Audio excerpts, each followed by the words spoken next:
I'll just briefly introduce our panelist, who is actually, you can actually find his full bio in the platform of the course. So please welcome Dr. Nikolai Sokov, a senior fellow at the Vienna Center for Disarmament and Non-proliferation. Beginning in 1981, he worked at the Institute of US and Canadian Studies and the Institute of World Economy and International Relations in Moscow.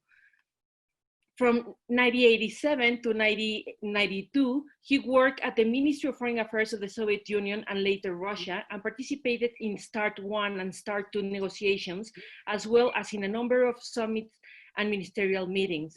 He has been invited to speak at numerous conferences and provide briefings to many organizations and governmental agencies. So please, Dr. Nikolai Sokov, the floor is yours. Also, thank you very much. Yes, it's a great pleasure to be here and to talk to you. Yes, I just complained actually just before the meeting that it's a pity I'm not able to visit once again Mexico City, which I really love. But anyway, the most important part we can do now. So yes, I will be talking about nuclear arms control. And let me go to my slides. Yes, here they are. Yes, and a bit kind of later, yes, I will talk about the difference between arms control and disarmament. That's a separate part of the talk, but I just want to emphasize we talk about arms control, not about nuclear disarmament. Just a few words about the picture on the title slide. That's not a real bomb. Okay. So yes, that's me, but I'm not sitting like on a real bomb. That's a bomb that was designed specially for UK Norway experiment to develop verification for elimination of nuclear weapons. But anyway, yes, I think I really kind of like that picture. So anyway, so what do we have now? What's the state of play with arms control, disarmament, with nuclear weapons in general? Certainly, nuclear weapons have lost a lot of their status. Yes, after the end of the Cold War. There are now much fewer nuclear weapons, and they don't take the same kind of role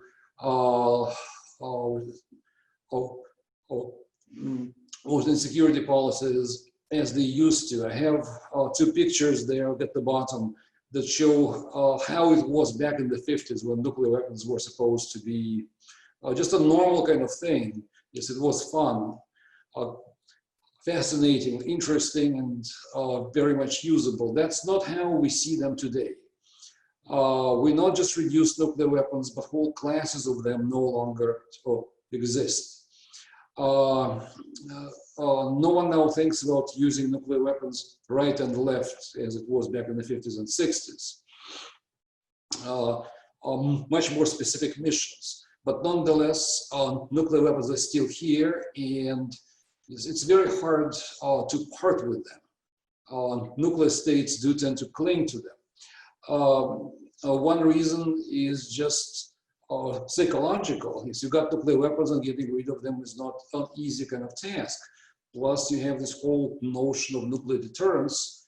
But there are also more specific missions for nuclear weapons, and those have taken much kind of more visible kind of place in policies. Nuclear weapons are used to compensate for imbalances in, for example, conventional weapons. Yes, and that's really the most important part, for example, of Russian nuclear policy. So if you try to eliminate nuclear weapons, you also need to do something with conventional forces. So on part of nuclear states, it's not about eliminating nuclear weapons, is how do you prevent a new large-scale war if you no longer have nuclear weapons, and no one has really been able to give a good answer. So yes, that's one of the main kind of deadlocks on the path to nuclear disarmament. Still, we've seen a lot of reduction. Yes, and here is the total stockpile for the entire world, the US stockpile and Russian stockpile. As you can see, we had more than 70,000 nuclear weapons at the height of the Cold War, and now it's something like 15,000. Well, that's a very big reduction. That's actually good. But you can also see that reductions have very much slowed down in recent years. This is an interesting slide that really kind of shows the dynamic of reductions as opposed to limits established by treaties. And you can see that each time the United States and Russia, yes, and the Soviet Union before it concluded a new treaty, they in fact reduced to lower levels than the treaty mandated. So it's kind of like an interesting thing. Well, at least for a long time, both parties clearly saw that they got too many nuclear weapons, and they reduced them at a much faster kind of pace. It will take years to negotiate a new treaty, to establish limits, but then they would go even further down. So the next treaty simply captured that kind of the deeper reduction, provided for some more reduction, but in fact they once again went below the agreed limits. So it's interesting in the sense that nuclear weapons, that large numbers do not matter, not anymore. Yes, it's not like it used to be during the Cold War.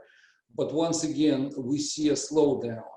Well, at least the United States and Russia, but also other nuclear states have reached that kind of limit, more or less, where they need to make the big decision whether you go to zero or you wait. And so far they're waiting. They have not been able to make kind of the final decision. Yes, and once again, it's not just the United States and Russia, not just the 5 nuclear states, official nuclear states under the Non-proliferation Treaty. We actually got more nuclear states with quite small arsenals, but nonetheless. And we do have some history of arms control in the United States and Russia, but so far we have not even been able to include into the process all those other nuclear states. And of course, you cannot talk about going to zero unless you include everyone. And that's one of the biggest challenges. So yes, that's the broad kind of picture. So let's talk about treaties now. Yes, and the arms control process very briefly. What are the key terms? And it's one of the problems that we do tend to face in the field, that those terms get often mixed and people use them like interchangeably, although they do have very specific meaning. So when we talk about arms control, that's not nuclear disarmament. Arms control is policy that emerged back in the 60s. It was designed specifically to prevent the arms race and to manage deterrence, to make it more stable, to make sure that neither side has a reason to launch a nuclear war. So it's more about regulation, right? And you can maintain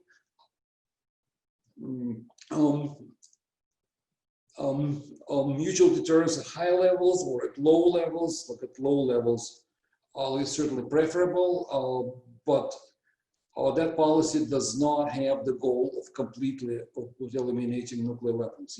It's just about maintaining deterrence and about making the nuclear world safer.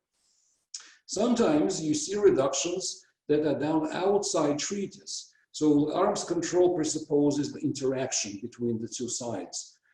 These things are done by agreement, but you can simply decide, I got too many nuclear weapons. It's also reason you reduce them unilaterally. That has happened in the past. In fact, quite paradoxically, the US administration that was engaged in the deepest unilateral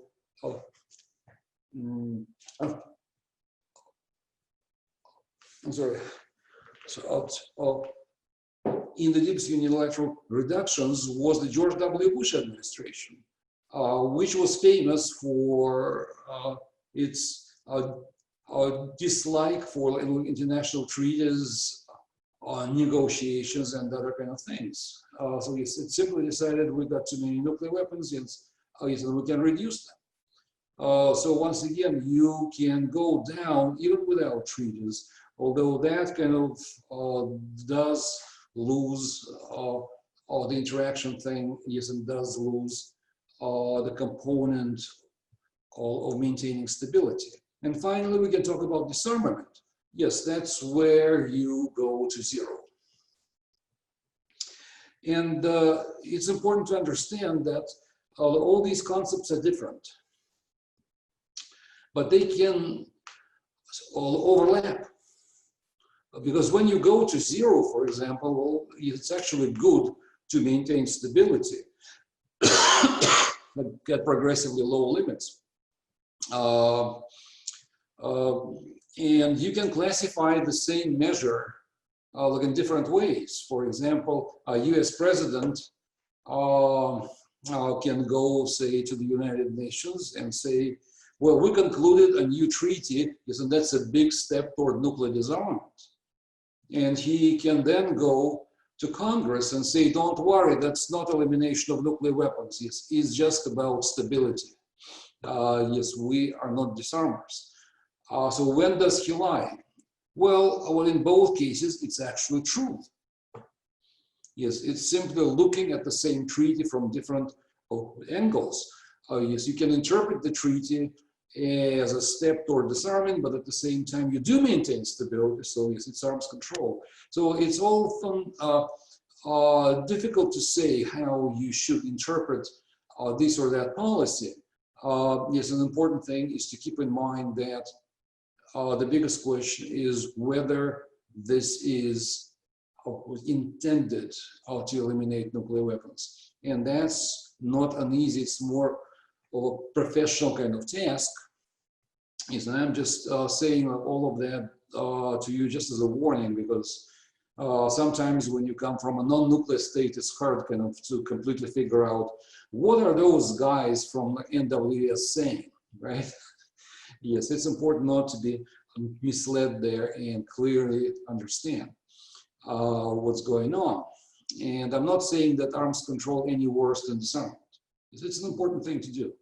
Yes, I'm not trying to choose between one or the other. I'm just trying to say that you need to understand that they overlap. And so far, it's been really arms control. So we've got a long history of arms control between the United States and the Soviet Union, now Russia, and it's really been arms control. Why? Because if you look at all the treaties that have been concluded, all of 6 of them, they have not been, in fact, about nuclear weapons themselves. In fact, none of those treaties really addressed nuclear weapons, the physical weapons that can explode. All those treaties have so far concentrated on the first strike capability. How many weapons will fly if you press all the buttons? That's it. Accordingly, these treaties have never addressed the physical nuclear weapons, but they've addressed the delivery means, because the nuclear weapon itself does not fly anywhere, right? A nuclear weapon only has military kind of values if you can deliver it to the target. So all those treaties have concentrated on delivery vehicles. And you can count them in very kind of different ways. For example, I got an example there. Well, exactly the same arsenal would count as 6,000 if you use the counting rules from one treaty, and only 2,200 if you use the counting rules from a different treaty. Yes, and all these are only deployed weapons those that are actually mated to delivery vehicles, right? And whatever nuclear weapons you may have, like in storage, they just don't count at all. They are not part of any treaty. So once again, we've never tried to limit the stockpile, the actual number of nuclear weapons, only those that can be delivered in the first strike. Well, eventually we will have to go to accounting for nuclear weapons themselves, to physical nuclear weapons, but we never tried that. And we in fact don't know how to do that, because it will be a completely different verification system, for example. You'll have to go to storage facilities for nuclear weapons, to production facilities for nuclear weapons. You need to track them in transit between facilities and so on and so forth. And we never tried that. These are very highly classified facilities, and we simply don't know how to do it. Yes, that will actually require very difficult, very technical negotiations, and so far parties have not even started to address that. So we have 50 years of negotiations, almost nonstop. If you look at history, there have been very few interruptions. During the Cold War,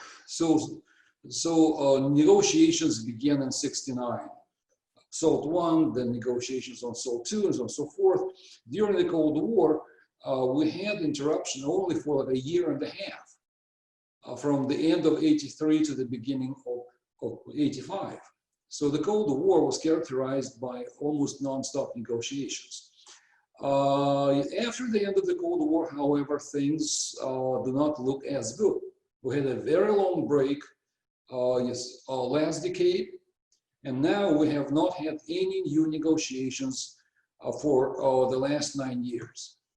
And well, in fact, we'll likely have no treaty at all in force on next year. So the risk that we face is that next year, there'll be no treaty that regulates American and Russian nuclear weapons, none. So it's quite tragic, it's very bad. But anyway, so the Cold War was there, slogan of negotiations, but still useful. The big breakthrough came in the last years of the Cold War. I'm really glad that I was part of all those kind of things you see on this slide. It was interesting, it was useful, it was truly fascinating job. The arms control landscape was defined by START I, that was a treaty that reduced also strategic weapons of the United States and the Soviet Union by about 50%. The Intermediate Nuclear Forces Treaty that completely eliminated the whole category of nuclear capable missiles, land-based missiles with ranges between 500 and 5,500 kilometers. As a footnote, I must note, however, that that treaty did not address other intermediate range nuclear forces of air-based and sea-based. And so it was only partial treaty. Yes, it left that actually big hole out there, which contributed to that treaty's demise last year. And tactical or better, non-strategic nuclear weapons were not addressed in any treaty, but they were covered by presidential nuclear initiatives in '91. Two parallel, politically binding but not legally binding unilateral statements of the two countries that provided for actually very, very deep reduction of non-strategic weapons. Yes, unfortunately, those initiatives were not codified in the treaty, primarily because verification would have been very kind of difficult and controversial. So the two parties just limited themselves to statements. Well, they didn't work too well because you don't have any transparency whatsoever. And it's kind of, so yes, I'll talk about the future of those initiatives like in a minute. So when the Cold War ended, many, well, including myself, thought, okay, now that we don't have Cold War, we don't have this political conflict, all those reductions should be faster. I was wrong, and everyone was wrong. Well, in fact, at the end of the Cold War, negotiations slowed down and became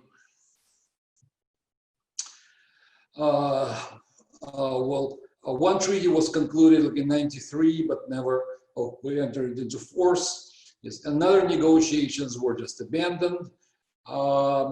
Yes, and the treaty that was concluded in 2002 was really fundamentally flawed, perhaps the worst actually treaty ever concluded, arms control treaty ever concluded. So in fact, arms control process started to slow down and almost completely kind of stopped.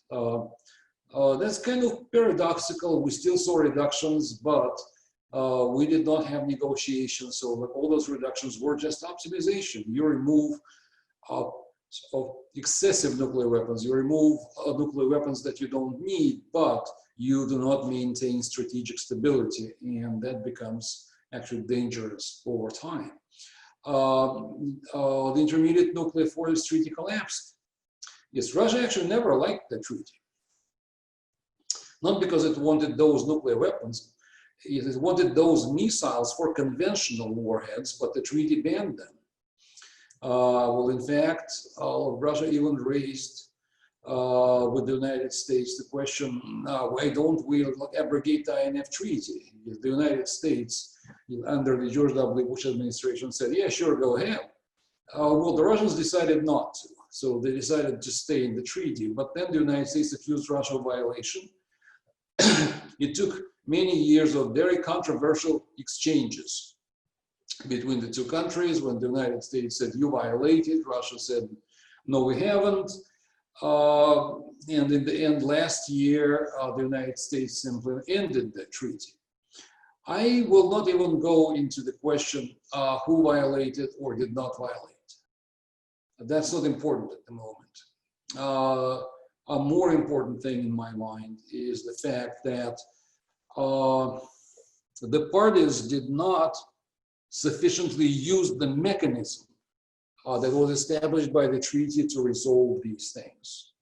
The INF Treaty does contain provisions on a special bilateral commission to resolve challenges, to resolve suspicions, to answer questions. And the two parties did not use that commission. They did not use the mechanism. They limited themselves to public statements. And of course, if you simply, talk on TV instead of negotiating behind closed doors, you cannot resolve anything. So I would say that the death of the INF Treaty was primarily the result of the failure of the two parties. Well, the refusal, in fact, of the two parties to engage the mechanism that was specially created for that purpose. The Presidential Nuclear Initiative, no one knows whether it's still in force. Most likely not.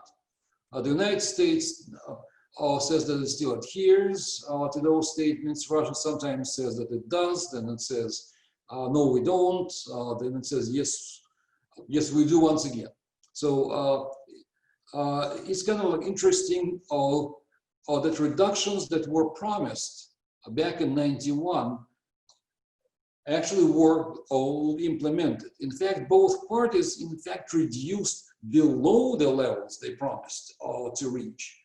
So they implemented significantly deeper kind of reductions, right? But once again, that was just optimization.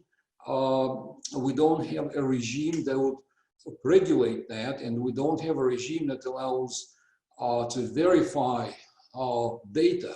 Yes, and there is even no exchange of data at all. We don't have official information how many non-strategic or tactical nuclear weapons the other side has, and we don't have any way to count them. So it's complete uncertainty. Yes, and even though reductions have taken place, very deep reductions, about 80%, nonetheless, the two parties continue to blame each other for like dangerous kind of policy, arms race, about threatening deployments and things like that. So in fact, political tension is still there. We don't have as many weapons, but the political tension is still high.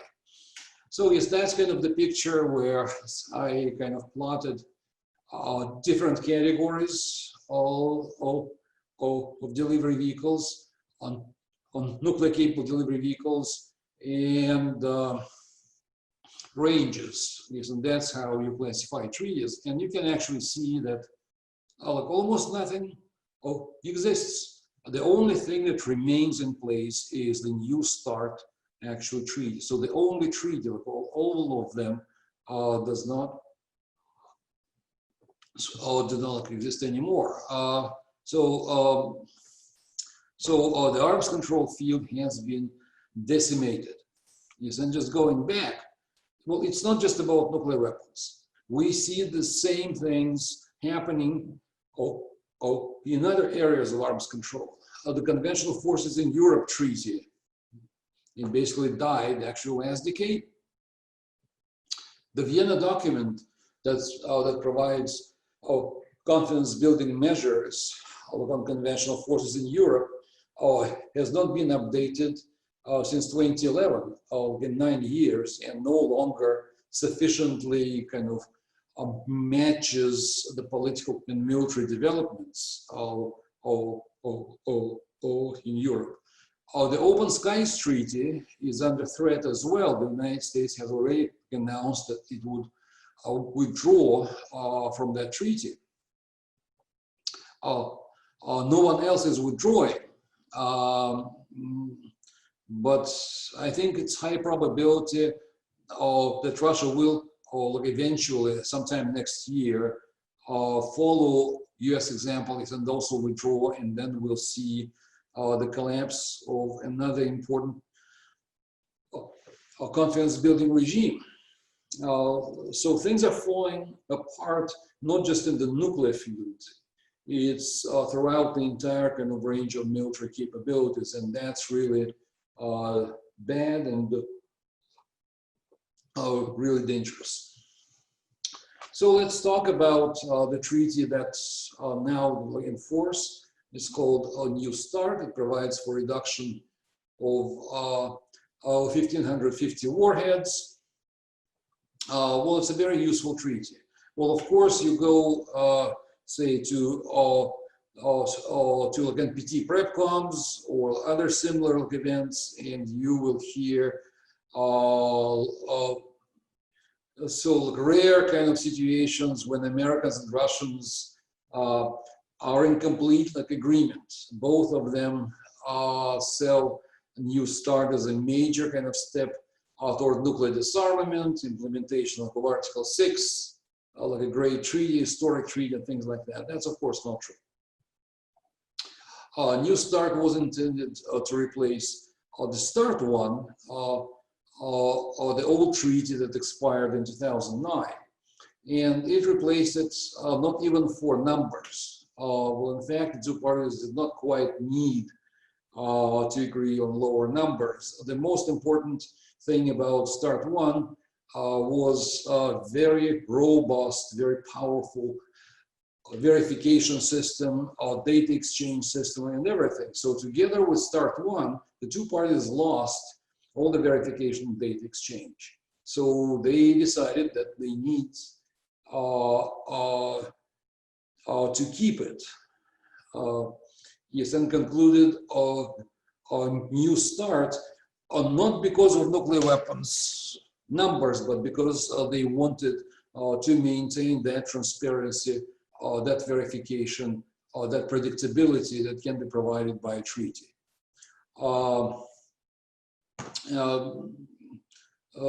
it's quite a modest, actually, treaty. It was very, very useful. I'm not trying to criticize it and say it's bad. It's very, very useful.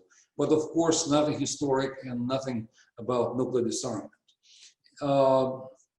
it was also intended to buy time to start new negotiations and negotiate a more actually far kind of reaching treaty, something more fundamental. And that didn't happen.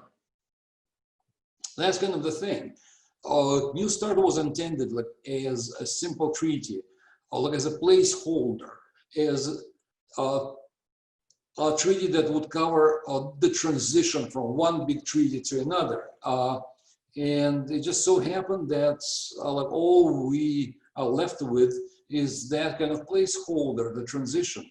The two parties completely failed to start new negotiations. It was to a large extent political. You see the button there, that picture all of the button. Yes, it's the symbolic button for a reset in US-Russian relations. So when Obama became president, he announced that he would reset relations with Russia. So during the first ministerial, then Secretary of State Hillary Clinton presented that symbolic button to Russian Foreign Minister Sergei Lavrov. The interesting thing about that button was that the Russian translation was wrong.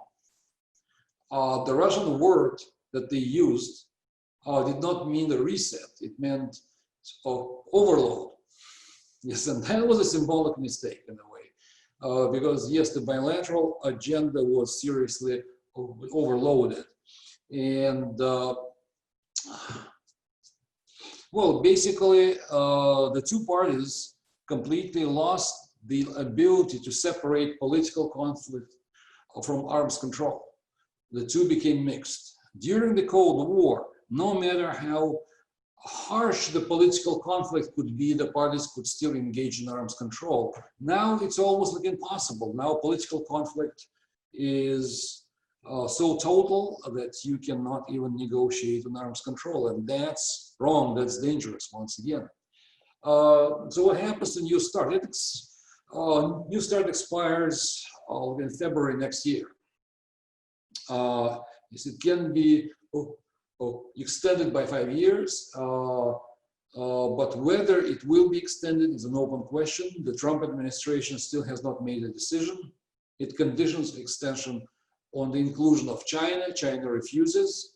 The two parties have been from time to time meeting to discuss strategic stability. Such consultations are usually preceding actual negotiations. So we had these consultations, but negotiations never started.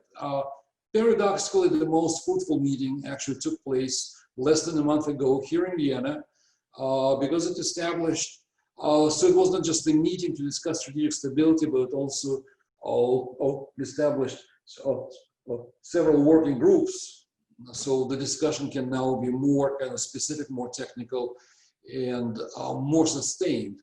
But it's election year, and you do not negotiate with the United States in an election year. So it's all very much open question now, and given the election year, given possible change of the team in the White House, we don't know how it's going to happen. So what are the problems? The problems have been exactly the same for like last 20, 25 years. They have not changed. The parties concluded some treaties, but they never addressed the underlying big differences between them. And the worst part is that the price for the ratification of New START was the fact that those differences came to be codified into law. So when the Obama administration sent New START to Senate, it faced major opposition, and the Senate adopted several conditions for future negotiations. Yes, that became law, right? So now by law, no US administration can negotiate on missile defense. No US administration can negotiate on long-range conventional weapons But next talks must include tactical nuclear weapons. When in Moscow they saw that text, they instantly drafted their own text. It was exactly opposite, saying that next negotiations must include missile defense, must include long-range conventional weapons, and will not talk about tactical nuclear weapons without resolving everything else. So in 2011, what we had was not only the New START entered into force, but we also had two laws in the two sides that completely contradicted each other. Now by law, even if you start negotiations, you cannot address the most important differences between the two parties. Yes, missile defense has been like around 80s, been like forever, but the important part is that since the 80s, the Soviet Union and Russia have been concerned about missile defense, and it was the main driving force for modernization. Well, the United States still has not missile defense that can undermine deterrence, but what if it does? Can we regulate missile defense? And the United States says no, and Russia says no, we must, and we will not reduce any more unless we address missile defense. Boom. Long-range conventional weapons, massive thing. That's the key warfighting tools. Has been the last 30 years. The United States for 25 years actually had monopoly on these weapons. That was the biggest concern in Russia. And in fact, that caused Russia to increase reliance on nuclear weapons and say, we must keep nuclear weapons. That's an important kind of thing. Yes, we will not eliminate them, right? So how do you do that? No one knows. Now, Russia has the same weapons as well. You might expect, okay, Americans have them, Russia has them. So now you can actually address nuclear. Yes, they will lose kind of the value for Russia. Yeah, possibly. But now the United States increases reliance on nuclear weapons, and NATO too. So really kind of dangerous developments. And these conventional weapons have so far remained outside any negotiations. There isn't a treaty, there isn't a regime that covers them. And I can tell you it's impossible to address nuclear weapons unless you also somehow address conventional. This will not fly in the United States or in Russia, definitely. I would say in China too. Yes, you cannot expect decisions kind of to simply forget about that. But what's even worse, we're coming to a new era, the era of hypersonic weapons. Yes, hypersonic weapons, that's going to be bad. Yes, I would not suggest that overestimating their military value. Well, they don't add too much to military missions, but what they do is that they compress the time that leaders will have to make a decision. Today, you're a president of Russia or the United States, and you got a warning that missiles are flying toward you, and you got about, well, between 20 and 40 minutes to make a decision. During that time, you can talk to your advisors, you can call, the other side and ask what the hell is going on and everything. When hypersonic weapons become a regular kind of feature in arsenals, you will have between 3 and 5 minutes. So you cannot consult with anyone, you cannot contact the other side, you just need to make a decision. Do I press buttons or not? Yes, an important thing is they're all dual capable. So you don't even know whether it's a conventional attack or a nuclear attack. And if you're president, you will probably proceed from the worst possible case, right? Yes, and you'll think, okay, yes, it's a nuclear attack, I'm gonna die, yes, I just press buttons. So yeah, that's kind of the biggest challenge out there. that we're coming to when decisions will be made just in a few minutes, and you don't have time to think. You don't have time to clarify the situation. Yes, that's extremely dangerous. We're coming to very dangerous times. It's other nuclear states. That's really became, well, last few months, that became kind of the biggest problem. Yes, and it's interesting how things actually do kind of reverse, because historically, for like the last 10 years, Russia's been saying, we will not do any more reductions beyond New START unless it's multilateral. So we need to include other nuclear states. So now the Trump administration says, we will not extend New START and we will not start new negotiations unless you also involve China. And China says, no, we don't want to. That kind of reversal, because Russia is prepared actually to extend a New START, and surprisingly is prepared for new talks just on the bilateral basis. So now it's the US position that you need to go multilateral. But the United States only talks about including China, and Russia says it's not the only nuclear state that's outside negotiations. What about UK and France? Yes, and UK and France don't want to join either. So how do you go multilateral? How long can you sustain that process on the bilateral basis? This arms control between the United States and Russia is very important. Yes, and there is this symbolic kind of map. Yes, two countries get 90% of all nuclear weapons. But smaller states also do have some kind of role. So how do you include them? Yes, US and Russia have huge arsenals. China has very, very little. UK and France too. So how do you factor them in? You cannot have limits as the two countries used to have, because that would simply allow China, UK, and France to increase numbers, right? Yes, you don't want that.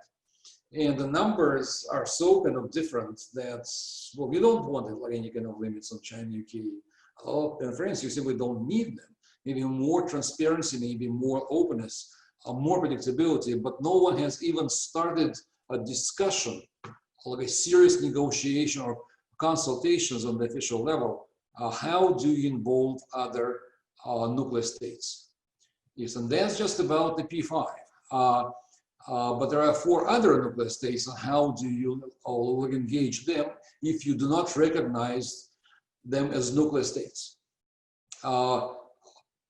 All these questions are open, and we don't have answers yet. Well, it's okay not to have answers, but we are not even looking for answers seriously. Yes. And by we, I don't just mean the United States and Russia, but other countries too.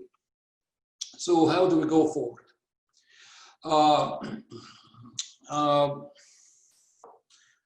Well, the path that I call the alternative is a treaty on the prohibition of nuclear weapons. You just ban nuclear weapons, period. Yes, and you don't care about anything else. I already said that nuclear states, I am sure, will not take that. They will not agree to that, and no matter how many countries join the TPNW, the United States, Russia, and other nuclear states will not join and will not listen to anyone. That's like a core security issue, yes, and they will just go just go like unilateral decisions on that. They will not listen to the international community. Well, it's no hurt to try. Yes, well, I mean, it does hurt to try. Yes, you need political kind of pressure, psychological pressure, but it's not easy. Yes, I would say if you do arms control, then that going forward you need so going forward you need to change the format. You need to switch from delivery vehicles, from deployed nuclear weapons to the entire stockpiles. You need to switch from missiles to actual physical nuclear weapons. Yes, and you need to agree on managing things like missile defense or conventional long-range conventional weapons. Yes, you need to be much more holistic in approach and look at the entire military balance, yes, and not just on nuclear balance. Going to nuclear stockpile, switching from big missiles to much smaller nuclear weapons will not be easy. We don't know much, actually, about the way of achieving that. And incidentally, yes, if you go here, yes, if you start counting, limiting and reducing nuclear weapons themselves, that's exactly the same verification system that you will need for a treaty on the prohibition of nuclear weapons. TPNW does not have verification. So I would say verification of nuclear weapons is the area where arms control and nuclear disarmament actually meet. Yes, they are the same in that area. All the rest is numbers. The numbers are actually less important. The important thing is you need to know how you verify those things. You can verify low numbers, or you can verify zero. Yes, it's same procedures. We don't know how to count weapons. We never tried. Yes, as I already mentioned, you have to go to storage facilities, for example, and we never done that. These are among the most classified facilities in the world. So like missile bases are nothing compared to nuclear weapon storage. If you eliminate weapons, whether just some of them or all of them, doesn't really matter, you need to verify that the weapon has been dismantled. To do that, you need to go to the weapon production facility. Once again, among the most classified facilities, and somehow you need to watch that the weapon has been dismantled. You need to confirm that. We don't know how. Yeah, we got some ideas. Once you do that, you need to track fissile materials, right, that were taken from weapons. We know some of that, by the way, because, well, that's an overlap with the procedures used for nuclear safeguards by the IAEA. Yes, and you also need to make sure that new materials have not been produced, right? Yes, and that's exactly safeguards. So we know a lot about that. So this really shows you, this diagram shows you very well what we know how to do for nuclear disarmament and what we don't know how to do. Yes, and where we need to concentrate efforts. When you talk about dismantlement, an important thing here is that you cannot be present. You cannot have inspectors looking inside the nuclear weapon. So you somehow need to balance these kind of things. You don't look inside the nuclear weapon, but you must know that it has been dismantled. There have been some studies. I already mentioned the UK-Norway study. There has been a highly classified, though, joint study by the United States and UK. But we're still very far from answers to that question. Here is a picture. Look at the lower left corner. That's the dismantlement of the B-61 bomb. And by the way, just so that you understood the challenges, dismantling that bomb takes a week. Yes, that's difficult and expensive job. Nuclear disarmament is slow, expensive. Yes, it takes a lot of effort. So it's not like easy. Yes, you can sign a treaty, but implementation is not simple. How do you dispose of weapons-grade materials? We got some experience. We got experience in the cooperative threat reduction program between the United States and Russia, where fissile materials taken from nuclear weapons were stored and accounted for. We got the trilateral initiative that took place in the 90s.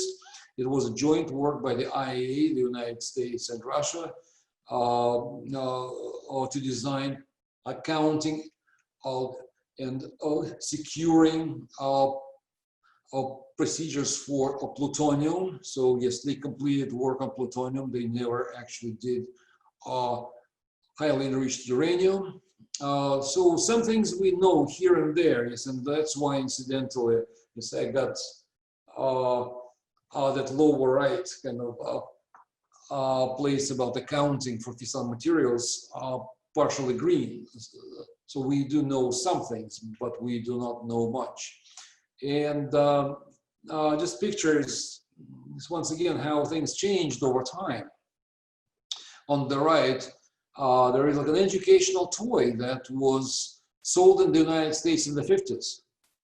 Well, educational is great, but yes, it was the 50s. And that educational toy for school kids contained a small amount of uranium-238. Just imagine selling that now, right?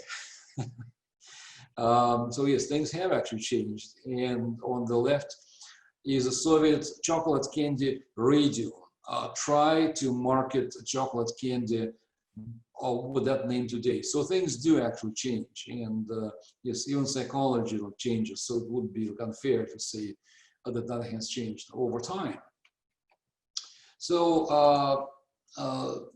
so yes, I'm done with the lecture and with slides.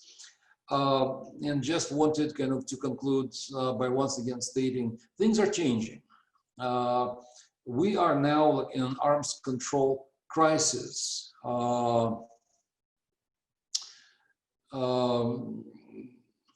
The treaties, the frameworks, the networks of the international regime are falling apart. That's bad.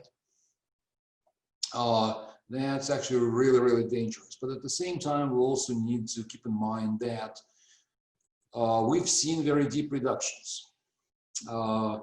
So time since whatever, so last like 50 years has not been lost, right? So we've seen very deep reductions, and that's good. The attitude toward nuclear weapons has changed. Yes, that's probably the most important thing. That's why I always compare the present day to what we saw back in the 50s and 60s. We no longer see nuclear weapons as something natural. It's very hard to get rid of nuclear weapons. Yes, and security problems are huge. Diplomatic problems are huge. Technical problems are huge. But things are changing. Not as fast as we'd like to, but at least, well, we have not wasted the last 50 years. I'm just afraid that we're now in such a deep crisis that it will take a lot of effort to get over it. Thank you. I understand we got more than half an hour for questions. Thank you very much. So just we'll kindly ask our participants to pose your questions. At this stage, I don't see any participants. Nikolai, I think you scared people off so much with your... I'm afraid so, yes. I thought, yes, yeah, probably just scared everyone. They are probably ducking and diving. So, we have just understand that this is a very technical area. Actually, arms control is a challenge because you need to be a political scientist, you need to be a diplomat, you need to be a physicist, you need to be a military, and a lot of other kind of things. Very, very true. And it's a very good point, especially for our younger diplomats from the region, is that if you are interested in this field, you cannot just base your experience on sort of diplomacy and legal background. You also need a technical understanding of these issues. Well, yes, well, I must say that, yes, I learned quite a few things as I was going along, and especially when you negotiate, it's interagency, always interagency kind of process, so you kind of Yes, you talk to people, especially the military, well, but not just. Yes, and you learn things. Yeah. Okay, Okay, I see some questions out there. Yes, we have a couple of questions now. So I think we'll start with Gonzalo Vasquez from Guatemala. Yes. Please, Gonzalo. Thank you very much, Dr. Sokov, for a very enriching presentation. My name is Gonzalo from Guatemala, and my question is the following. The modernization of nuclear weapons is horrifyingly dangerous, especially with a future intercontinental supersonic missile in place, as the threat of such weapons will make states to worry about their defensive capabilities. What will the role and dangers of artificial intelligence and outer space tools will play in the future? Thank you. Yeah, very good question. Yes, I did not address them, simply didn't have enough time because it's a lot to talk about. I would say artificial intelligence is a very kind of dangerous actually thing when you mix it with nuclear weapons. Why? Because first and foremost, artificial intelligence gives you the awareness about what's going on. Yes, it gives you warnings that something wrong is happening, that attack is coming. But artificial intelligence also can be manipulated. The opponent may actually give signals to the other side's decision-making system that everything is great. Well, even as the opponent actually prepares to attack. Or it can be the opposite. When artificial intelligence misreads signals. Yes, I participated in several simulations about what happens when you include artificial intelligence into decision making, and each time all different people, different scenarios, so a number of ways to cut it, but each time well, it came to one thing. You need to forget about computers and make decisions yourselves. So it's very, very hard to trust computers, at least at this kind of stage. They can be very smart, but they can be manipulating. So yes, open space. So outer space is actually very closely connected. Weapons in space is not something that we'll see anytime soon, but outer space assets are like an important part of situational awareness tools. So once again, they can be manipulated. You may not completely cannot trust them, and you may make bad decisions if you primarily kind of rely on those computerized, very technical assets. Okay, I see another question, difference between strategic and non-strategic weapons. Yes, I simply didn't go into that, but if you in fact look at the diagram where I plotted kind of names like entreaties and everything, you will see some hints there. Basically, strategic weapons are those that can fly between continents. So about half the world. 5,500 kilometers, so it's very long distance. Non-strategic is something that's shorter. Yes, it can be tactical, or a very kind of short range or intermediate range. Generally speaking, all those legal definitions are not very good. So every definition was created for a specific kind of treaty, so they can be quite contradictory. So it's non-strategic or short range. Non-strategic weapons are difficult to factor into arms control because, as I already mentioned, so far arms control dealt with delivery vehicles, not the physical warheads. But all those non-strategic systems, or at least the vast majority of them, are actually dual capable. So they can be hundreds of short-range missiles, hundreds of aircraft. All of them can deliver nuclear weapons but they're mostly conventional.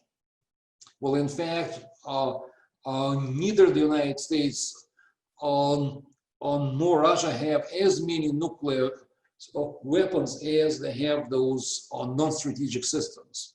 But if you count by delivery vehicles, if you count by missiles and aircraft, you simply cannot kind of assume that all of them are nuclear. So yes, you cannot do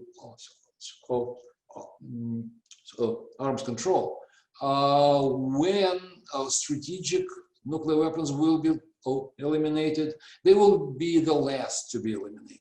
I can promise you.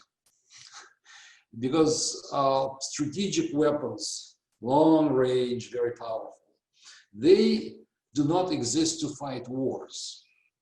They exist just in case things go really, really, really bad. It's a very fundamental level of strategic deterrence. So if you eliminate nuclear weapons by stages, then strategic weapons will come last. You need to address all kinds of non-strategic weapons. Which countries are developing hypersonic? Very few. That's technologically very, very difficult. Well, those projects are very expensive.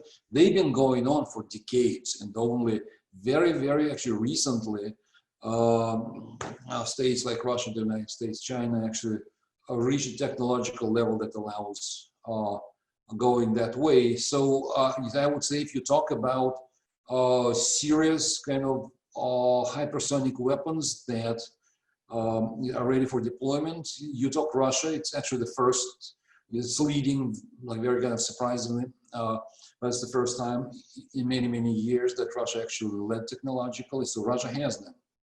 Not long range, only 300 kilometers so far. Just the first deployed actually missiles are on. So Russia has them. China is very close, and the United States too. I know that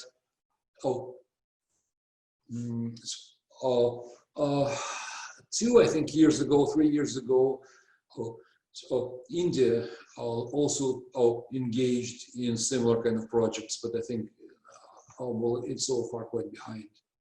So very, very few countries do hypersonic. So we have a few more questions. Let people ask those questions. I don't know. Yeah, I can actually read them. Well, I think Nikolai, Nikolai, we would like to encourage people to ask the question. Okay. If you don't mind. No. I think we already have the answer to Nicole, so I think we'll move with Gamaliel Bustillos.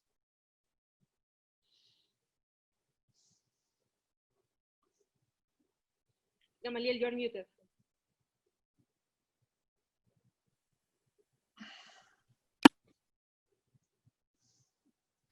Go ahead.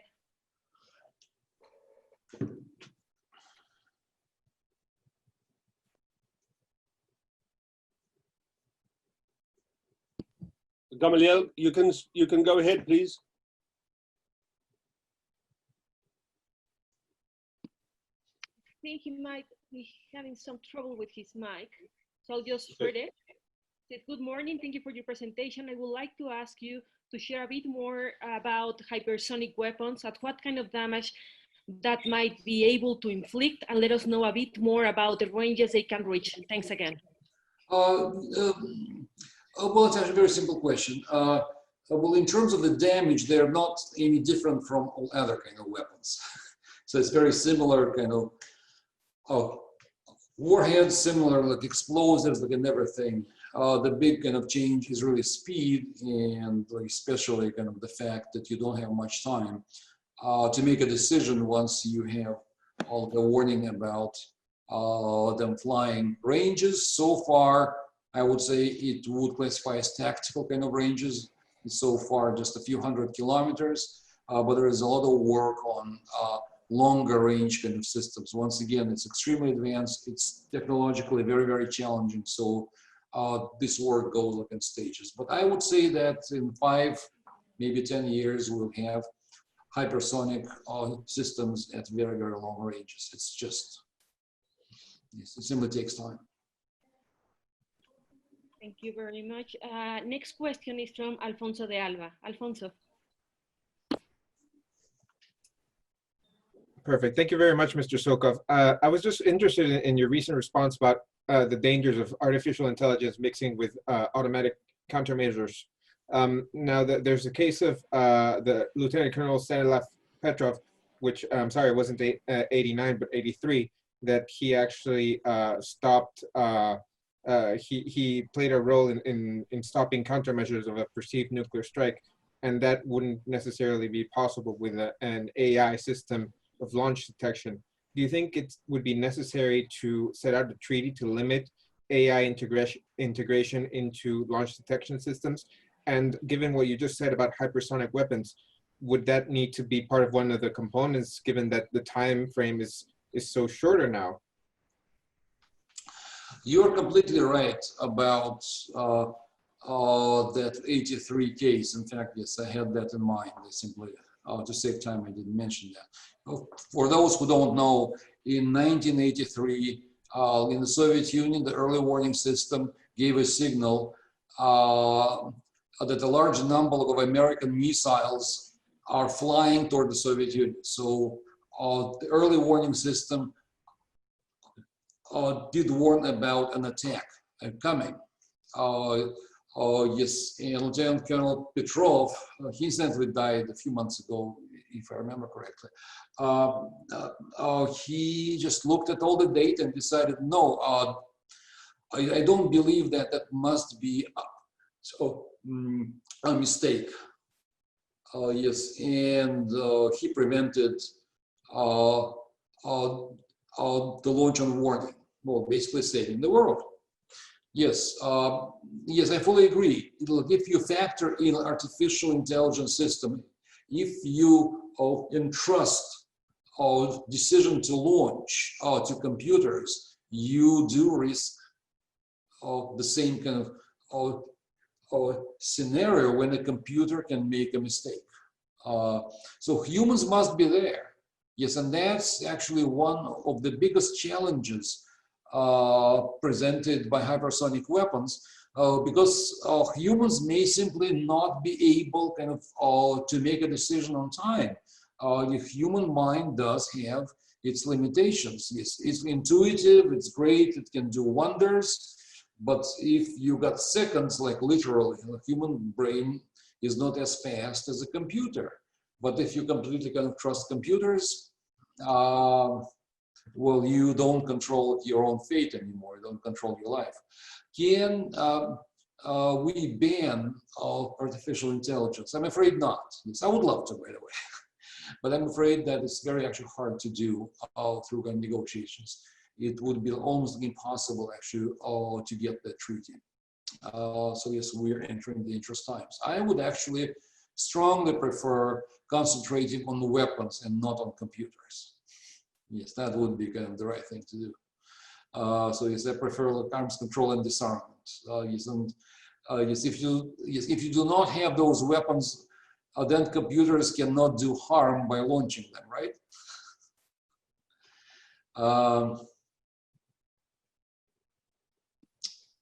So next question. Yes, next question is from Olivia Primavera Rodriguez. Olivia.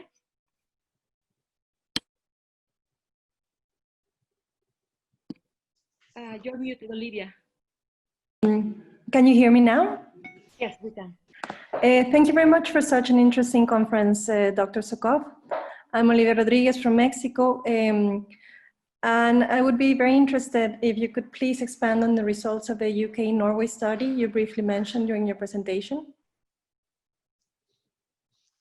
They published actually those materials. Yes, if you look on the internet, yes, you can find them. But very briefly,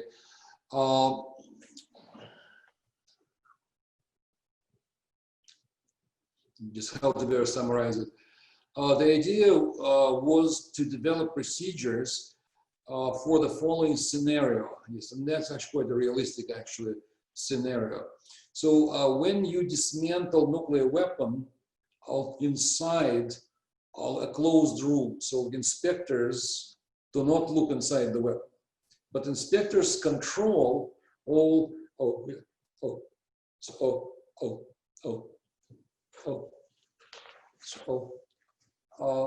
but inspectors control all doors, right? So when elements of nuclear weapon are put in sealed containers and taken out, they can ascertain that the weapon itself, well, the physical kind of weapon, no longer has fissile materials inside it. So they developed a special kind of, special kind of tools.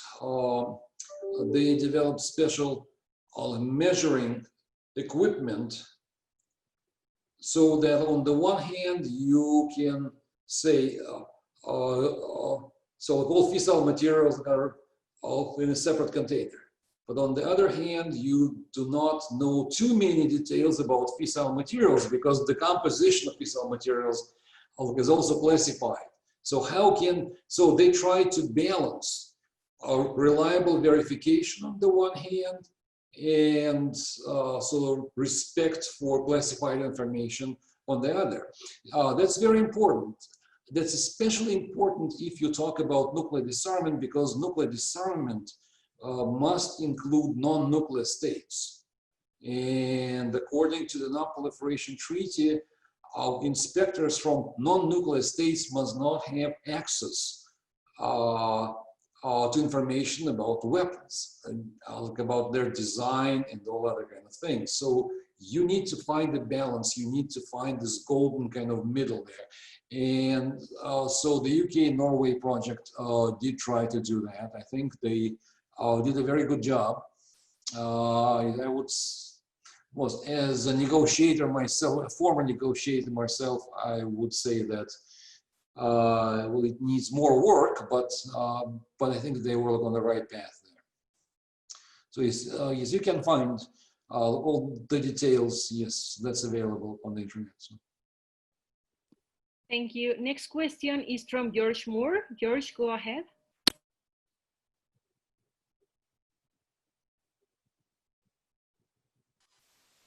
Nikolai, I just wanted to thank you for your talk, but also ask you a question as to your views on how the Russian Federation and the US view tactical nuclear weapons and theater warfare, maybe even China, if you can go that far.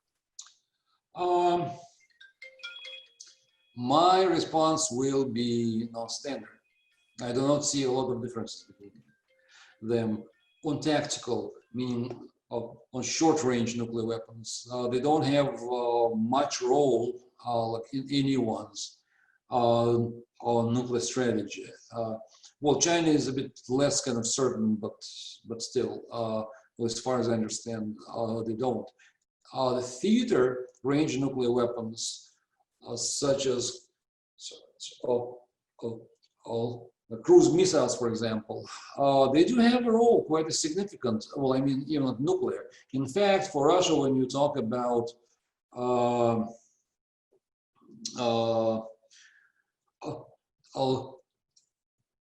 limited use options, when Russia uses nuclear weapons well, in response to overwhelming conventional attack. Yes, that's intermediate range weapons. They're the cruise missiles. Yes, that's what they rely on. So yes, intermediate range do have a role. China has similar weapons as well. So I would say that China too has them. The United States did phase out theater range weapons, mostly, not completely, but mostly phased out. But it's my understanding that the United States is going back kind of to nuclear capability, yes, at the theater range. And we once again talk about sea-launched cruise missiles and things like that. So it's quite similar.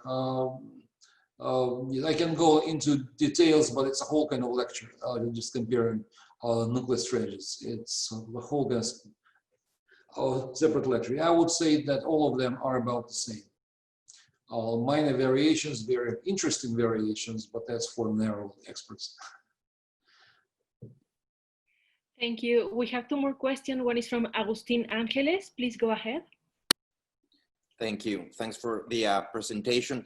So as you concluded in your article, considering that political decision is not easy to obtain and the international community may no longer see limited goals of arms control as sufficient, in your opinion, what will be an ideal political environment to renew, reach sort of a new start, and if it will be more feasible on a bilateral arena rather than a multilateral one? Well, to extend new start, you don't need any kind of special kind of decision, right? Yes, it's a bilateral treaty, so yes, it's a bilateral decision to extend it. You don't need any special political, well, you know, environment to extend it. You only need common sense. New negotiations is a different matter, and I said already, like I mentioned briefly, that, well, you see, during the Cold War, we, you know, like as the international community, and especially the United States, Soviet Union, were able to separate political conflict from arms control. Everyone understood that arms control is about security. It's about survival. Yes, and if you don't survive, then what all that conflict it actually means if we all die, right? And today we lost that. We lost fear of nuclear war. We lost that ability to separate arms control and political conflict. And I would really like to see going back to that Cold War kind of mentality that arms control has its own value. That engaging in arms control is not a concession to the other side. That you do not, you know, mount conditions. Okay, yes, I will agree to negotiate with you, all in case you do 1, 2, 3, 4, 5, right? Yes, that's value for everyone equally. So, so if we can go back to that mentality, that would be so much actually better. I don't know how to do that. I'm afraid that we'll have to live through some big scare like the Cuban Missile Crisis. And if we survive, then yes, we go back to arms control and disarmament. I'm very, very actually worried that we lost fear of nuclear war. Sorry. Yes, negotiations. Yes, bilateral is always easier. Multilateral, not impossible.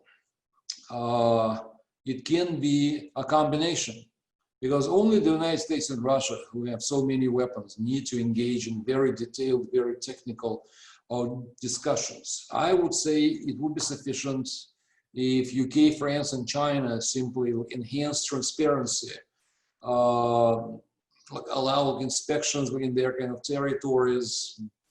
But it's more like general, so it's more about predictability. So yes, I would actually see kind of two-tier kind of negotiations where the United States and Russia do a lot of reductions and do it very, very technical kind of way. So yes, that would be my actual choice. Thank you very much. Our final question is from Gonzalo Vasquez. Please, Gonzalo, go ahead. Thank you very much. As we don't have actually the chance to ask experts of, we say in here, of your caliber very often, I will allow myself to ask one more question. And I'll also take the opportunity to thank the organizers. I think I haven't done it yet, but it has been a very, very interesting course with many very good conferences. The continuation of the New START Treaty is one of the most pressing issues nowadays. The US wants to include China to the talks, but the two countries with the highest number of nuclear weapons are only the US and Russia. Is the US revealing too much about their worries of China's rise? China even said at some point that they should include France and the UK as a requisite for China to conduct talks with the US and Russia on nuclear arms control. What is your view about China's response? Should the US ease its position on China? And if so, how assertive will they continue to be with its nuclear weapons program at the light of seeing the US's pressure to control China's military capabilities?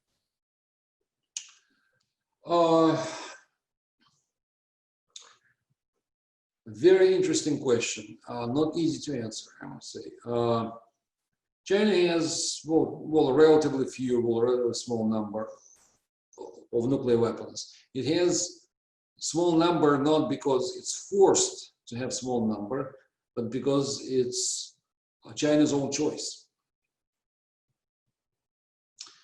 I would not say that the United States can change that. I don't think that US pressure for China to join will change Chinese decisions on the size and the composition of its nuclear arsenal. So these are not kind of related things. One challenge, and I would say that the United States is theoretically kind of right about that. We don't know much about Chinese nuclear posture. It's all assessments. We don't have hard information. It would be good to know more so that we don't use like assessments or intelligence assessments or non-governmental or assessments. Well, it would be good to have actually hard verifiable figures. Would be even more desirable to know how Chinese nuclear arsenal may change 5 years from now or 10 years from now. China says, no, don't worry about us. Well, but it would be really good to have more predictability. That's really valuable. Predictability is one of the most valuable things in international relations when you know the military capabilities of other states, when you know what they can or cannot do. So yes, that's important. So in this sense, it's really good to include China into arms control. The same applies to UK and France. Of course, we know more about UK and French nuclear weapons than about Chinese nuclear weapons, but still it would be good to kind of to have this kind of data. Yes, and that is reliable. So yes, I think the goal of including these nuclear states into the negotiating process, into the arms control process, is the right thing to do. The United States under the current administration tries to achieve that goal, however, in exactly the wrong way. In the way that will only elicit Chinese rejection. Yes, and that's what we see, that China rejects. You need to talk to them. You need to convince them to explain it's important. You don't pressure. You don't pressure other states on nuclear weapons. Other nuclear states will not actually respond to pressure. So you need to entangle them, to engage them, to draw them in. Well, and yes, you cannot include just China. That's impossible.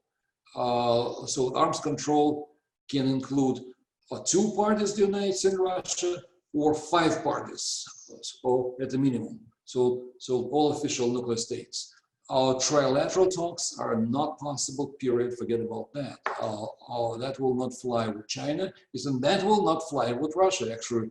Even Moscow has already said that it will not see trilateral talks. It also will want UK and France on board of negotiations. So yes, I would say that the Trump administration has the right goal, and many share it, but it's doing things exactly the wrong way, and in fact, only worsens. Well, it's more difficult actually to achieve that goal. the way they kind of act. Paola, I'd like to ask one question. I think we are almost done with our time, but I'm going to risk going slightly over time because, firstly, I'd like to thank Nikolai for a very, very good talk. I've listened to you many times, Nikolai, over many years, and every time you bring something new. So thank you very much. It's Thank you. Very interesting.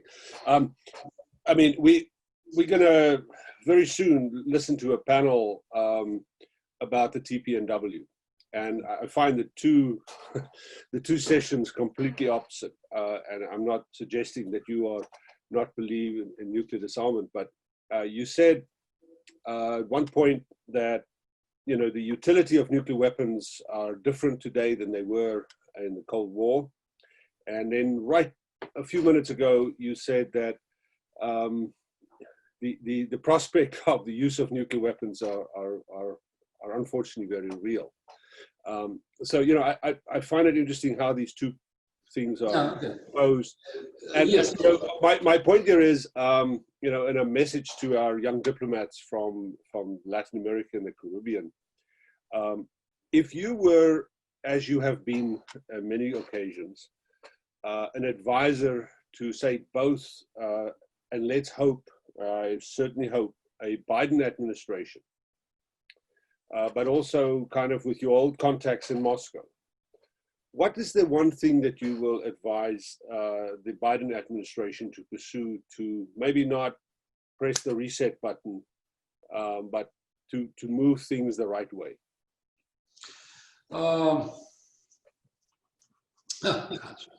Yes, I thought it was a good question that I will love to answer, but when you added this thing about the advice from Biden administration, oh gosh, I cannot answer that. No, I don't think I can be too, regional, kind of something very kind of new. Yes, we do need those negotiations. I would say that the most difficult negotiations will be inside the United States, not with Russia, but inside the United States, especially with Congress. I already said that that during ratification of New START, certain conditions, certain limitations became law, such as you cannot discuss missile defense, you cannot discuss long-range conventional weapons. And it's not just the fact that Russia actually wants to discuss missile defense or all long-range conventional weapons. The more important part is that you actually objectively need to discuss them. You cannot just talk about nuclear weapons alone. You need a more holistic view on the entire military environment. So the first task for Biden would actually be to create conditions that you can engage in serious negotiations, that you, as president, are free to negotiate on any issue that you see fit. At the moment, Biden will not be able to do that. And the second task is to, I already said several times, I can repeat that every 10 minutes, you need to separate political content from arms control. To understand that arms control has its own value. Yes, it's not a concession to the other side. It's got own value. It's about survival. Survival is over and above everything else. You cannot achieve anything if you don't survive, right? So yes, I would say these are primary kind of tasks. Once you do that, you can actually negotiate. Negotiations will be very difficult, very controversial. Like I said, we need to account for nuclear weapons themselves, for physical nuclear weapons. We've never done that, but that's doable. If you have political decision on both sides to succeed, you will succeed. Yes, it will be difficult, it will take time, it's very, very technical. So challenges will be technical challenges and you can resolve them. I can tell you that when we entered START 1 negotiations, some things about verification were unthinkable. We can never do that. It's impossible. We've never done that. We don't know how. And yes, it's just unacceptable. But you know what? We did. all agree on very, very challenging things. So if if you've got political will, you can solve technical issues, no matter how challenging they are. So it's all about that thing. Yes, about TPNW, that's kind of the problem. Yes, I know that the next session will completely disagree with me, but well, in nuclear states especially, or allies of nuclear states, there is this fear that if you take nuclear weapons out of the equation, you simply make possible a large-scale conventional war. That's all.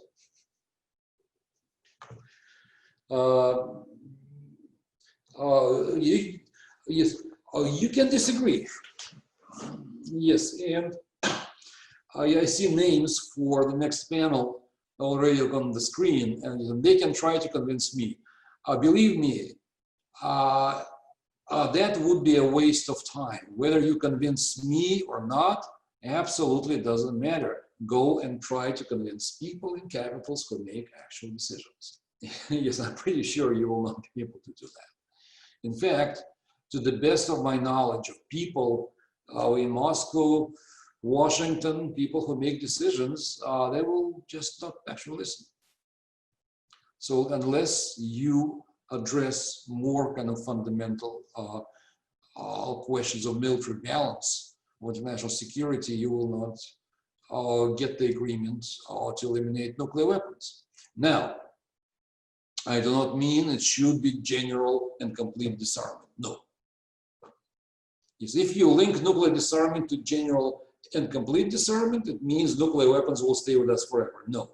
No, that's going way too much. But at least you need to stabilize kind of military balance. Yes, and that would really help to get more reductions and eventually go to zero. Going to zero is feasible. It's possible. It's very desirable. Yes, I just don't think that it can be done just like that. Yes, you need to work hard for that. Okay, but it's doable. Okay, thank you. Yes, we're already 4 minutes over time, so yes, I should stop here. We appreciate your contribution to this summer school.